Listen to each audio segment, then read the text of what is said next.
a joy that kills. Just again, it took a water glaze and you were mine. It made me love it and begin again. It made me love it and begin again. You made me love it and begin again. Hello, sinners. My name is Alice Sin, and welcome to Alice's Shelf. Today, we'll be talking a little about Kate Chopin's short story, Story of an Hour. So where do we start from? Exactly, the plot. So the plot concerns this woman, Louise, who just gets the news that her husband has passed. So everyone's trying to be very calm about it because she has a heart weakness and she can have a heart attack anytime. So they're like, hey, you'll be fine, everything will be okay. And she decides to seclude herself to her bedroom. And she feels the pain of having lost her husband. But then she looks into the window and she sees the spring and she starts to be very happy and to think about all of the things she can do now that her husband's dead. They knock on the door, they are really scared that she might do something, and she's like, hey, I'm not harming myself, I'm fine, okay? But then it reaches a point in which she leaves and they give her the great news. They have found her husband. As soon as she gets those news, she dies out of a heart attack. And people think she dies of that joy that kills. Okay, so let's talk about it. First off, we have the portrayal of the weakness of women, as our protagonist has a weak heart. So that's very normal in literature to portray women with some sort of physical weakness. However, this will lead our story to a point which is not what we tend to think or what the other people think about Louise's life. When in public and in front of everyone, as soon as she gets the news, she weeps. And yes, this is a reaction for the public so that people know that she's mourning her husband. But it's not a fake reaction. She actually did love her husband very much.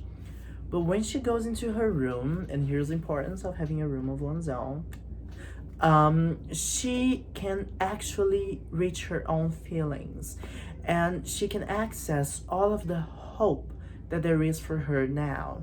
Because the death of her husband means the end of her life as a wife and the beginning of her life as an actual woman. And that's why it's important for us to notice the imagery in the short story, especially the one that concerns spring. Because when she looks through the window, she sees, and I quote, "There would be no one to live for during those coming years. She would live for herself. There would be no powerful will bending hers in that blind persistence with which men and women believe they have a right to impose a private will upon a fellow creature."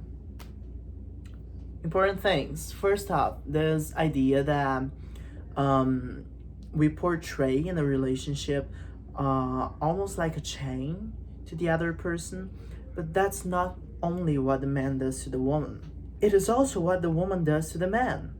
It happens in every relationship. It's just normal. So this tells us a little about Chopin's perspective on relationships. To what concerns her heart starts beating fast when she starts to think about the new perspective of the new spring of her life. And this makes the beating of the heart be connected to hopefulness. So something that was previously known as something sad and that could kill her now is a symbol of joy.